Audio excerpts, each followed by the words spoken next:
New details tonight in a deadly shooting near the Beverly Center. We've learned the victim is a friend of rapper Quando Rondo. The Atlanta-based performer shared this picture on Instagram today. According to the LAPD, the victim was ambushed by 3 men while getting gas on Friday. Video from the scene appears to show Quando Rondo distraught while first responders moved the body. So far, no arrests have been made. Topping today's speed feed, a $250,000 bond for rapper Lil Durk.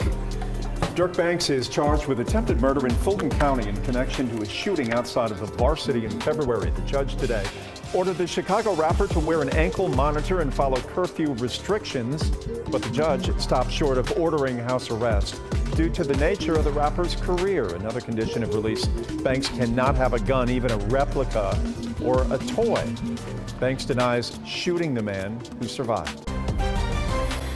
We want to begin now with some breaking news. Rapper Lil Durk is charged in a murder for hire plot. Lil Durk's real name is Durk Banks, and he is from Chicago. This is his mugshot from Florida, where he was arrested last night and is being held without bond. This comes only hours after 5 people associated with his music business were also accused and taking part in that murder for hire plot. Now, the plot targeted rapper Quando Rondo's cousin, who was killed in 2022. Investigators believe it was retaliation for the earlier murder of Chicago rapper King. Lil Durk donated $150,000 to Mayor Brandon Johnson's campaign, and when the mayor was asked if he would return the money, this is what he said. What will you do with the money? Well, as I said, right now we have allegations, right, that he has not been tried. The mayor went on to say Lil Durk has been instrumental in helping children in Chicago. Lil Durk has recently been all over the headlines due to the fact that OTF has been indicted, including Durk himself. One OTF member is even facing the federal death penalty, and the same fate could be for Durk as well. And this isn't the first time that Durk has been in trouble with the law, especially for gun-related offenses. Back in 2019, rapper Lil Durk was in court for a probable cause hearing about his alleged involvement in a shooting outside the Varsity in downtown Atlanta. The shooting happened on February 5th at 5:49 a.m. Shooting outside of an Atlanta landmark sends a man to the hospital in serious condition. Tonight, a massive search is underway for the gunman. The shots were fired in the parking lot of the Varsity in Midtown after hours. Fox 5's Patty Pan joins us live from the scene now. And Patty, what do we know so far? Yeah, the motive behind the shooting still unknown. What we do know is that the victim was taken to Atlanta Medical Center in serious condition, and tonight police are still looking for that shooter, last seen in a dark-colored SUV. I think I just was a victim of circumstance. I don't really think, it just happens. It's life. A man who calls himself Gutter Boy says he didn't see the shooting, but is definitely affected by the aftermath. His car was among those parked in the Varsity parking lot on North Avenue Tuesday morning when shots rang out. He tells Fox 5 his car was shot up some 20 times. After I've seen that, I definitely thank God, that I wasn't in the car. So that's all I can do. Atlanta police were called to the Varsity just before 6 in the morning for a person shot call. When they arrived, they found a man with gunshot wounds to the leg. There's several shell casings over in that area. This was a scene in the early morning hours as investigators gathered evidence and police canvassed the area with canines. We're told a lot of people park at the Varsity parking lot after hours to go to a nearby club. Preliminary investigation indicates there was some sort of altercation in the parking lot after hours. At some point, the victim was shot and managed to run a short distance where he then collapsed. Now, the Varsity today did release a statement to Fox 5, in part reading, quote, "Thankfully, no Varsity employees or customers were on site, and we are cooperating with Atlanta Police Department to help any way possible." We again want to reiterate that the Varsity was closed at the time of the shooting. An Atlanta police detective said Lil Durk, whose real name is Durk Banks, was seen on video shooting a man near the Varsity while he was driving. Just before 2 p.m. Friday, the judge found probable cause for Lil Durk and his co-defendant Devontay Bennett to be charged with possession and criminal intent to commit murder, among other charges. We all should be up to speed by now as far as the death of King Von, who was, an OTF affiliate, O Block member. Kavon was involved in a back-and-forth beef with NBA YoungBoy, who's also affiliated with Quando Rondo. Von had a show down in Atlanta, ended up getting into a fist fight with Quando Rondo, and in his defense, Lil Tim shot Kavon, and Kavon died later on at the hospital. Because of these events, this is what led to the shooting of Lil Pab, or Lil Pab, who is Quando Rondo's best friend, and this happened in LA. Right now, the search is on for 3 people who police say shot at a Savannah rapper, killing a member of his entourage. It happened in Los Angeles, and cameras captured the aftermath. Shots fired, a fight taken to the streets, and this chaotic scene, the ending of a shooting that started in Los Angeles, California. Sheriff's deputies pulling out a man who had been shot in an SUV. Savannah rapper Quando Rondo, a passenger in that car, frantic at the sight. It all started at this mobile gas station at 5:30 Friday evening. LAPD says witnesses heard multiple gunshots, then watched a couple cars zoom off. 3 people in one car shot at this black Cadillac Escalade. It's unclear if those inside shot back. Can I get some space, please? It ended at Santa Monica Boulevard. Deputies found it peppered with bullet holes and a shattered window. One man inside, a member of Rondo's entourage, had been shot. The 23-year-old was taken to the hospital where he died. A scene left with remnants of the fight, shoes left in the street, doors flung open. The suspects still on the run. We still don't know what spurred it all, but LAPD says it started at a gas pump. Victim vehicle, they pulled up, they were pumping gas, and it looks like they probably finished pumping gas, and the suspects approached from the alley, got out of the car, and started shooting at those victims. Investigators are still trying to piece together details, but they're looking for a white 4-door sedan with suspects wearing dark clothing. Police helicopters overhead, so we knew something was up. People in the neighborhood shocked by the news. Disappointed. There have been a lot of incidents in the past couple years. It does seem that things have been happening more often on Melrose, between Fairfax and Melrose and around here. According to TMZ, Rondo was not injured. Quando Rondo is mourning the loss of 23-year-old Lil Pab, who was fatally shot in Los Angeles on Friday, August 19. The Atlanta rapper was filmed at the scene of the crime, screaming as the man's body was pulled from the black Cadillac Escalade, riddled with bullets. And a wild scene here as investigators say the apparent target of this deadly gunfire, a rapper from the Atlanta area. They say a pretty well-known rapper, too, in this area, along with a second person in this black Cadillac Escalade. May have been a relative, may have been a member of his entourage. We don't know, but it's that second person, not the rapper, but the second person who was hit by gunfire, dies from the gunfire. Let's get right into it. Mike, you'll give you a look. The gas station here, this is right across the street from the busy Beverly Center on La Cienega. See all that broken glass there? That's where the Escalade is parked. They're getting gas when all of a sudden the windows are blown out by gunfire. They're under attack by bullets flying all over the place. To the left, Mike, you'll give you a look. See all those white evidence markers on the ground? Each one of those is by a shell casing.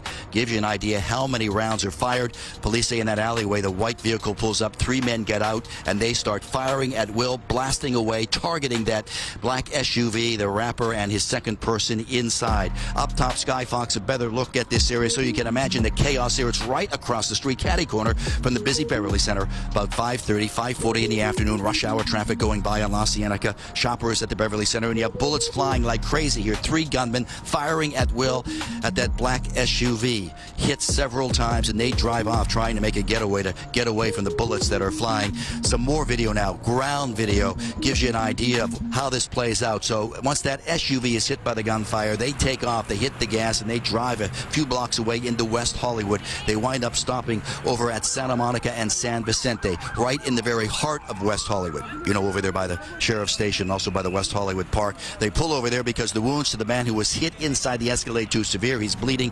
They pull over. 911 is called. Paramedics rush in. They take the injured man who's hit by gunfire to the ER. He does not make it, does not survive. So that area now in West Hollywood, also very busy, as you can imagine, on a Friday night, late summer. That is all tied up as a part of this investigation, a deadly shooting investigation. Then you have the second location here at the gas station where bullets fly. Investigators say the manhunt is on now. The manhunt on for these 3 gunmen who, as one witness said, turned into hitmen, almost execution style. Listen to the lieutenant. They gassed up their vehicle, and as they were getting into their vehicle, a white car approached from the alley. 3 men got out of that car. They were in all dark clothing.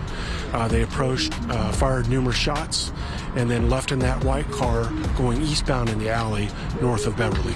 It does appear that we don't see any kind of argument or anything go on beforehand, so clearly these men came here with a mission in mind. Now you're looking live. The mission in mind is gunfire targeting that black SUV, the rapper inside apparently. Still this area, they're still questioning a few people over there. Investigators want to make sure that there wasn't gunfire back and forth. Doesn't appear to be the case, but to give you an idea, the shots rang out there and right across the street, the Beverly Center. Imagine that, 5:30 in the afternoon. Incredibly, no one else hit by the gunfire. You saw all the rounds that are filed. So at this late hour, we've got 3 gunmen on the loose. We've got a white vehicle that's the target of the manhunt, and a man who has died in that black SUV tied to the rapper who's from the Atlanta area. For now, we are live here in the Hollywood area. Ed Lascos, back to both of you. Do we not know the rapper's name yet, Ed? No indications yet. Investigators, I think, have a very good idea. They're not releasing anything yet because they're still trying to put the tie together on the man who dies here. They don't know if it's a relative or maybe a part of the entourage. As you know, a lot of these fellows always have a big entourage they travel with. So I think until they can get that ID nailed down, particularly notifying family members and relatives, they're not saying at this point. Hey, tell me what's going on, Jam. Hey, you know what's so crazy though? Motherfucker be sitting up there doing all this, sneak this and internet games and all this. Up some money, do something. Like, we winning, bro. I can do it. Whatever it is I want to do, I can do it. Not what I want, do what I want. Y'all can't do that, bro. Goof. Bro got out what? You know that how many you did all? How many years I did it now? Yeah. That's your last bit. 12? 12. That boy popped out 12 years. So much money. We really was just getting that in order to just figure out the lanes, man, boy. Feel so good, man. 2 lawyers, man. I tell them about the building you got? Everything. Man, it's closed on the building, man. We ain't f***ing around. No, we didn't. The informant, identified as OTF member Jam, allegedly wore a hidden wire for several years to gather evidence for authorities.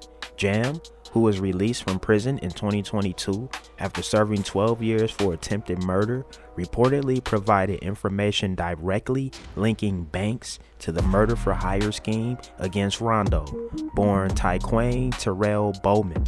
According to the indictment, multiple individuals tied to OTF coordinated the plot and discussed payments after the alleged attempt on Bowman's life. On the same day, OTF-associated credit cards were reportedly used to book flights for several individuals involved to return to Chicago. Prosecutors state that these transactions and the informant's recordings played key roles in linking Banks to the murder for hire plan. The plan allegedly involved offering music industry opportunities and cash rewards in exchange for the killing of Bowman, believed by some to be involved in the killing of King Von, born Davon Bennett, outside an Atlanta nightclub in 2020. There are rumors that are starting to spread that OTF member Jam was in a relationship with the Chicago postal woman who was killed a few months ago, Octavia Redmond.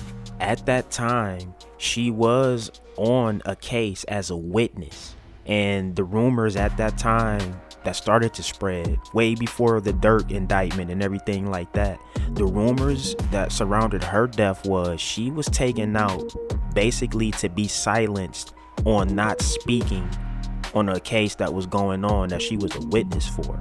A postal worker was shot to death while on the job in front of a Southside home on Friday, officials said. Chicago police said the shooting happened in the West Pullman neighborhood of South Harbor Avenue just before 11:40 a.m. And we begin with breaking news. $250,000. That's the reward being offered to help catch the gunman who killed a mail carrier today in West Pullman. Our Suzanne Lemonnier is live at that scene with new details about the victim and what happened. Suzanne.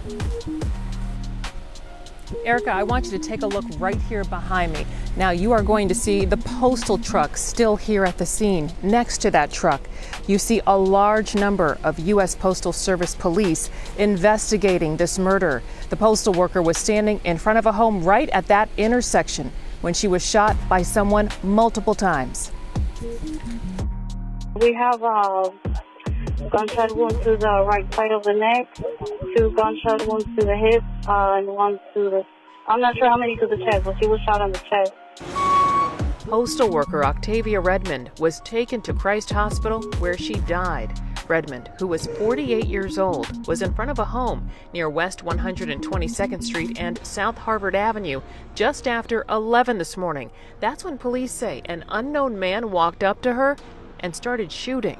My heart is shattered because it was a nice lady. Kim Sanders says she would see Redmond on South Harvard Avenue nearly every day. Whenever she comes, she always smiling like, hey, how you doing, Kim? Do you want me to put the mail in the mailbox or you want me to hand it to you? She just come up and down the block and just deliver the mail, didn't bother nobody. So it's like it's devastated to the area. It was amazing to hear that she got shot on this particular block. A federal agent with the U.S. Postal Service was at the scene along with numerous Chicago police officers and detectives. Investigating the loss of life is the most important thing we can do. So when we lose one of our own, a postal employee, we take it as seriously as anything we could do in this job. This is why we're here. We do have other, jobs and other things to investigate as well, obviously, but all those things take a backseat when something like this happens today. They were going door to door, speaking with those on the block and seeing if any of the houses with surveillance systems captured the crime on camera. A white Durango was seen leaving the area right after the shooting. Now, the United States Postal Inspection Service offering up to a $250,000 reward for information leading to an arrest and conviction in Redmond's murder. Tips can be called in anonymously 24/7 to the number that you see right now on your screen. That number, 877-876-2455.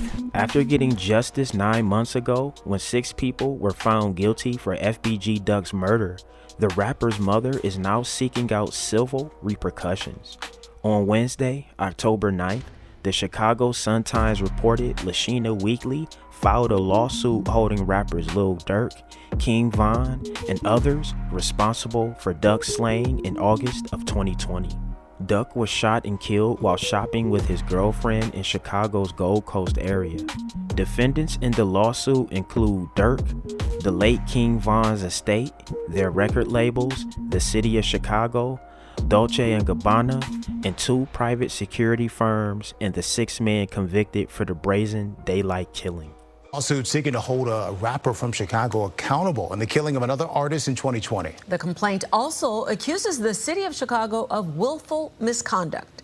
Tia Ewing read through the court filing and joins us now to break it all down for us. Tia? Well, there is a lot to break down, Sylvia and Terrence, because this lawsuit is 229 pages. FBG Duck, also known as Carlton Weekly, was killed August of 2020 outside Dolce & Gabbana on the Gold Coast. His mother is now suing rapper Lil Durk, the estate of late rapper Kavon, record labels, and several other music companies.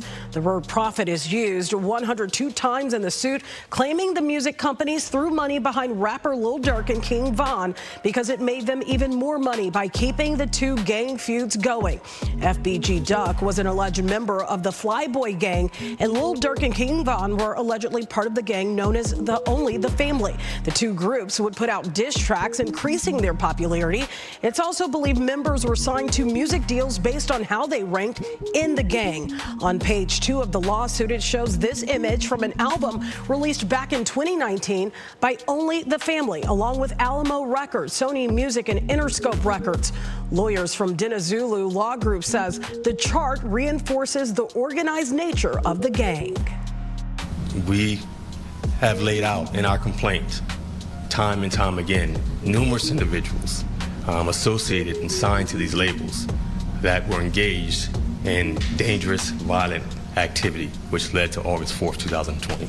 It has been a long road, but there's finally light at the end of the tunnel. My son deserves better, so does his children. The lawsuit also accuses the city of Chicago of willful misconduct, claiming that police and emergency services failed to promptly aid FBG Duck because he was alive in the street for more than 17 minutes without any medical help. The store Weekly was shopping at Dolce & Gabbana, and its security firms are also being sued for negligence. I did reach out to Lil Durk's legal team. Right now, they are not commenting on this civil lawsuit. Lil Durk recently received the keys to the city of Chicago, but this was before his arrest. One suburban Chicago mayor withdraws village key from Lil Durk days after his recent arrest. Local rapper and Grammy winner Lil Durk is being held behind bars in South Florida, charged in a murder for hire plot back in 2022. The FBI says he was arrested while trying to flee the country. Investigators believe Lil Durk put out a hit on another rapper, Quando Rondo, in retaliation for the earlier murder of Chicago rapper King Von. Rondo's cousin also died in a shooting at a Los Angeles gas station caught on camera. Several of Lil Durk's associates have also been arrested in connection with this same plot. Last week, Lil Durk was celebrated by two West suburban mayors. They even gave the rapper keys to their villages and partnered with his foundation. Now, after his arrest, one of those mayors is backtracking. Our Charlie DeMar has the story from Bellwood. The mayor here in Bellwood says he won't take back the key to his village until the legal process plays itself out. Meanwhile, in Broadview, the mayor there wasting no time and has already withdrawn the key to her community. Durk Banks, or Lil Durk, was honored and celebrated last week with keys to the villages of Bellwood and Broadview. And so on behalf of the village of Broadview, we are honored to present this key to the city to Durk Banks Neighborhood Heroes. Both mayors were on hand for the ceremony and took time to pose for pictures. A partnership with the rapper's foundation was announcannounced in front of students from both communities. This is a momentous occasion to have Lil Durk with us in our communities. We want to give him another round of applause. But the symbolic gesture was met with backlash even before news of Lil Durk's latest arrest on murder for hire charges. So are we glorifying that, or are we saying that that's okay? He's not even from this, he's from the South Side. Broadview Mayor Katrina Thompson defended her decision to give Lil Durk the key to the village at a board meeting earlier this week. I am a mayor, and I'm proud to have made that connection. It just doesn't send the best message to our residents, to our community. Angela Patterson is running for mayor in Broadview. Janelle Moreland is the current village clerk in Bellwood and a mayoral candidate. You know, so what about the people that have been active in our communities, that have done some great things in our communities? After Lil Durk was arrested in Florida, Broadview's mayor withdrew the honor, saying in part, as mayor, protecting Broadview's interests and upholding the values of residents is job number one. I do think it's too late. I think we should have not given him the key from the very beginning. Bellwood's mayor says he was surprised to learn of Lil Durk's arrest, but is not ready to take away the key, saying we live in the United States of America, where the accused is innocent until proven guilty. You think Mayor Harvey should have taken the key back? Absolutely. Absolutely. At least it would show my concern for my community, right? At least it would show, like, I don't condone this. Both suburban mayors declined an on-camera interview. Lil Durk recently celebrated his 32nd birthday with a concert that he held in Chicago. This was the first time that Durk performed in his hometown in a minute. He was there to help push the peace along with FYB J-Mane and Tay Savage.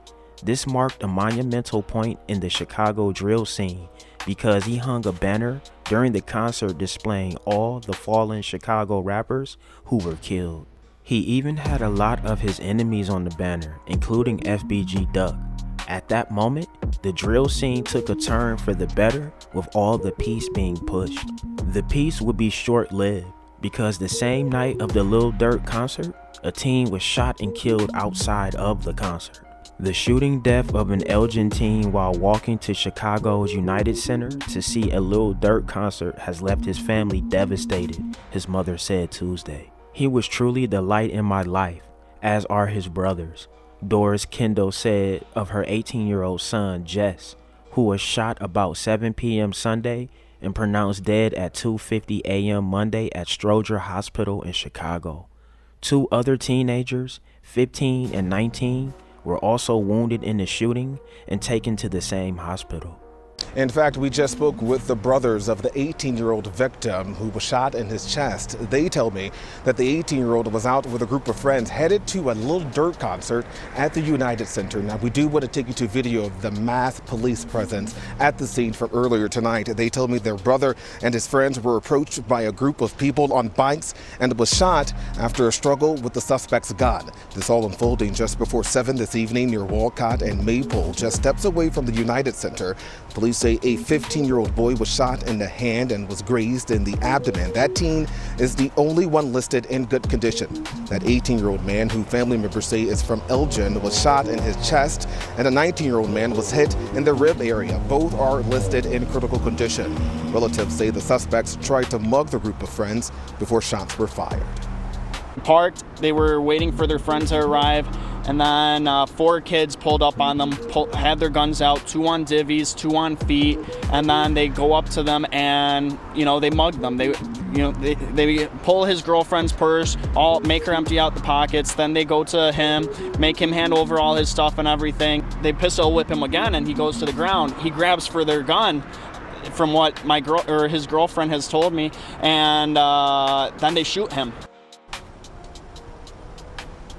Now, family members say that the victims are undergoing surgery as we speak. Police say so far no one is in custody. The Grammy-winning rapper Lil Durk was arrested on federal charges near Miami International Airport on Thursday over accusations that he conspired to kill a rap rival, resulting in the fatal shooting of another person. Lil Durk put out a bounty on the life of another rapper identified only as TB by prosecutors as retaliation for the 2020 killing of the rapper Kavon, a member of the hip-hop collective Only the Family, which Lil Durk founded, according to the federal criminal complaint filed in the U.S. District Court for the Central District of California.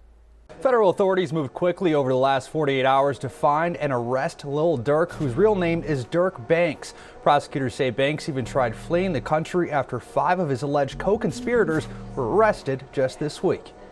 The family of Durk Banks seen leaving federal court today in support of the Chicago-born rapper. Banks was arrested in Florida Thursday, facing charges of conspiracy to commit murder for hire and conspiracy to use facilities for murder for hire. The 32-year-old was arrested after 5 members of his Only the Family group, also known as OTF, were indicted by a California grand jury this week on charges of conspiracy to commit murder for hire. We knew when the others were charged that it was a conspiracy and there were multiple players in it. The fact that he's now being charged in such close proximity to those other charges suggests, of course, that this is related to them and that the conspiracy is even wider than originally presented. Court documents allege that Banks paid for and planned out the attempted murder of rival rapper Quando Rondo in Los Angeles in retaliation for the murder of OTF rapper Davon Bennett, also known as King Von. Prosecutors say hitmen hired by Banks opened fire on Rondo in August of 2022 while he and a cousin were near their vehicle at a gas station in LA. Rondo survived, but his cousin was killed. Now, as prosecutors move forward with the case, members of the OTF group will likely be used to try and turn a conviction. They will almost certainly be looking to flip someone who's in on the conspiracy and use their testimony against other defendants. Maybe there's a wiretap here. There may be undercover recordings. All those pieces will come together to make the case against the defendants. Prosecutors also accused Banks of trying to flee the country this week after his alleged co-conspirators were arrested. They say Banks booked multiple international flights, which he never boarded. Then, Banks allegedly had plans to board a private jet Thursday, departing from Miami to Italy before he was arrested. This arrest also comes after Banks was recently given the keys to the village of Bellwood and Broadview. Today, the mayor of Broadview responding with a statement saying in part, "The village of Broadview is withdrawing our honorary key to the village granted to Durk and is terminating our partnership agreement with his youth organization. As mayor, protecting Broadview's interests and upholding the values of residents is job number 1. Lil Durk's team has not responded to our request for comment. We also learned today that Lil Durk donated $150,000 to Mayor Brandon Johnson's campaign in the past. We'll hear the mayor's reaction to today's news ahead on our news at 5. Lil Durk, 32, whose legal name is Durk Banks, appeared in the U.S. District Court for the Southern District of Florida on Friday. He remained in federal custody and was expected to be arraigned in Los Angeles in the coming weeks, according to prosecutors. He was charged with conspiracy to use interstate facilities to commit murder for hire, resulting in death. Around the time the flights were purchased, a telephone number that prosecutors said was associated with Lil Durk was used to text an associate saying, quote unquote, "Don't book no flights under no names connected to him," according to the FBI affidavit. On August 19, 2022, the hitman opened fire on TB, unloading at least 18 rounds at his vehicle near a gas station close to West Hollywood, California. While TB was uninjured, a family member of his was killed. Out of all of the OTF members that are currently in custody, they're looking to give the federal death penalty to OTF DeDe. Biscuit D! Free that man! Yeah! Beat that body! Beat that body! Oh, folks, still look, the two beat the bodies!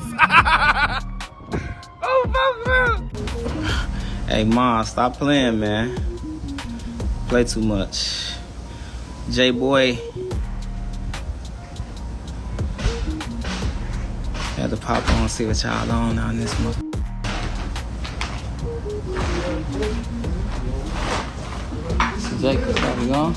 I know, he's that. They said that he stalked and tracked Quando Rondo for days before the brazen shooting happened in Hollywood. OTF DeDe beat a murder case previously. Alright y'all, there y'all have it. That's the story of Lil Durk and OTF being arrested by the feds. Hey, get in the comment section and let me know what y'all think, man. Do y'all think they gonna give Durk the death penalty? Cause they definitely trying to give it to OTF DeDe. Hey man, y'all know what it is, man. Drillers and trappers, we out here trapping and drilling 247. Don't go nowhere. Watch that next video. Gang!